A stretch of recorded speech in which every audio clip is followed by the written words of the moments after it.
Bonjour à tous, aujourd'hui je vais tout vous dire sur les dangers des traducteurs automatiques.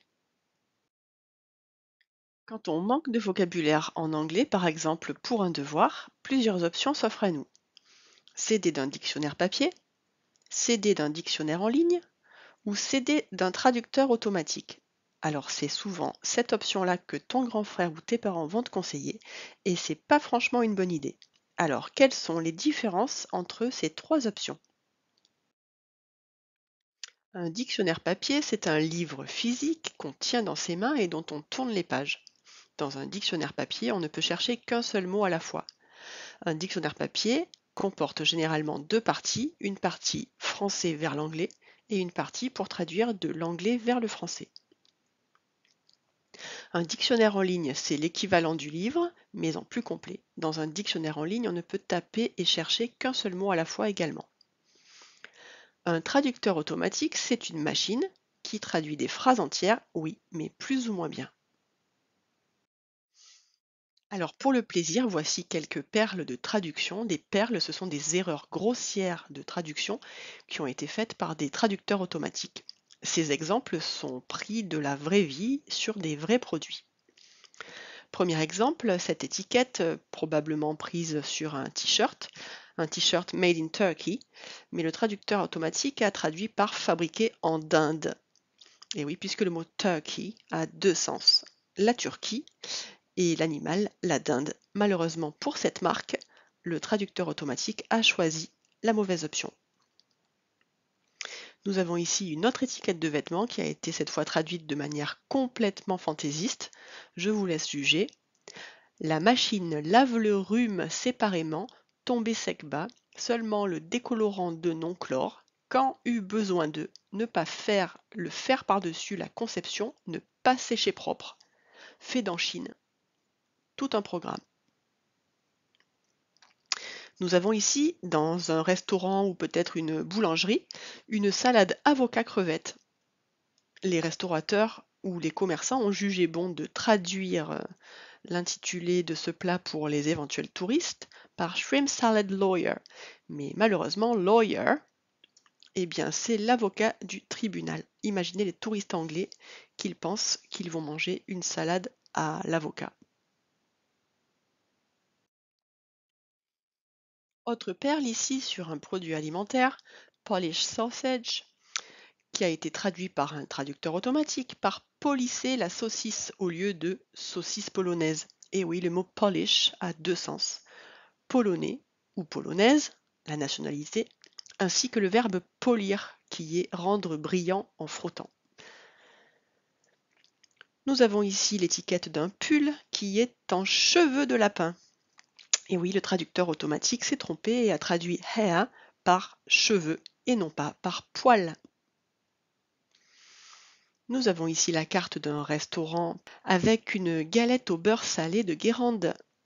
Mais malheureusement, le beurre salé a été traduit par dirty butter. Dirty qui ne veut pas dire salé, mais sale probablement, que les personnes qui ont rentré l'intitulé dans le traducteur automatique ont oublié de mettre l'accent sur le E. C'est donc une crêpe au beurre sale. Voici maintenant des perles de traduction qui ont été vues dans des vraies copies d'élèves.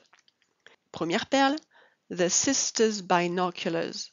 L'élève ici a voulu traduire les sœurs jumelles, sauf que binoculars, eh bien ce sont les jumelles pour voir de loin. L'élève aurait plutôt dû dire The Twin Sisters. Autre perle, Buckingham Palace is the house of the reindeer, la maison de la reine. Sauf que reindeer n'est pas la reine d'Angleterre, mais le renne du Père Noël. Ici, l'élève a dû se tromper d'orthographe quand il a tapé son mot dans l'ordinateur. Il a écrit le renne R-E-2-N-E au lieu d'écrire la reine R-E-I-N-E. Nous avons également On Friday evening, he drinks a neck. L'élève ici a voulu dire il boit un coup. Sauf que le cou, c'est une partie du corps. Le cou, C-O-U. Nous avons maintenant I have the peach. L'élève a certainement voulu dire j'ai la pêche, mais cette expression typiquement française ne se traduit pas mot à mot en anglais. Ici, I have the peach, on croit que vous avez une pêche dans les mains. Passons maintenant à My favorite food is legs bolognaise. Ici, l'élève aime les pâtes à la bolognaise, sauf qu'il n'aime pas les pâtes alimentaires, mais les pâtes d'animaux. Ici, il a certainement fait une faute d'orthographe en tapant son mot dans le traducteur. Il a mis un T de trop au mot pâte. Nous avons maintenant I have summer as London. Ici, pour comprendre l'élève, il faut y aller mot à mot. J'ai été à Londres. Le problème, c'est que summer, c'est l'été, la saison. L'élève a cherché le mot été dans le traducteur ou dans le dictionnaire et est tombé sur la saison au lieu de chercher le verbe être. Et pour finir en beauté, nous avons He door a t-shirt. L'élève ici a voulu dire il porte un t-shirt, sauf que door, eh bien c'est la porte et non pas le verbe porter. Alors d'où viennent ces erreurs principalement? Eh bien parfois l'élève fait une faute d'orthographe en français au moment de taper le mot dans le dictionnaire ou dans le traducteur automatique. Cette faute d'orthographe induit une erreur de sens. Deuxième erreur, la personne ne cherche pas les verbes à l'infinitif, mais cherche les verbes conjugués. C'est le problème par exemple avec le mot été. Il aurait fallu chercher le verbe être. Troisième erreur, parfois les élèves cherchent à traduire les expressions mot à mot, alors que bien souvent les expressions en français et en anglais ne correspondent pas les unes avec les autres. Alors pourquoi faut-il éviter les traducteurs automatiques? Premièrement, comme on l'a vu, un mot peut avoir plusieurs sens et le traducteur automatique ne choisit pas toujours le bon. Par exemple, si je veux dire Superman s'est volé, je prends le risque que le traducteur automatique croit que je veux dire que Superman s'est dérobé des choses et me le traduise par le mot steal au lieu de fly. Deuxièmement, une machine ne sera jamais au niveau du cerveau humain. Une traduction automatique sera toujours plus ou moins approximative et parfois même complètement fantaisiste. Je vous laisse juger en lisant par vous-même cette publicité d'une marque bien connue. Ça ne veut strictement rien dire. Troisièmement, il faut éviter les traducteurs automatiques parce que c'est encore pire quand vous faites des fautes d'orthographe en français. On l'a vu tout à l'heure dans les perles d'élèves. Par exemple, si vous tapez sur Reverso « il faut faire son lit » avec une faute d'orthographe à chaque mot, le traducteur va vous sortir quelque chose qui n'a absolument aucun sens.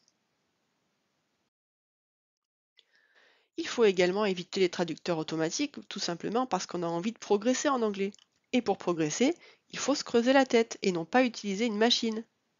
Votre professeur préfère corriger votre travail plutôt que Google Trad, même si vous faites des fautes.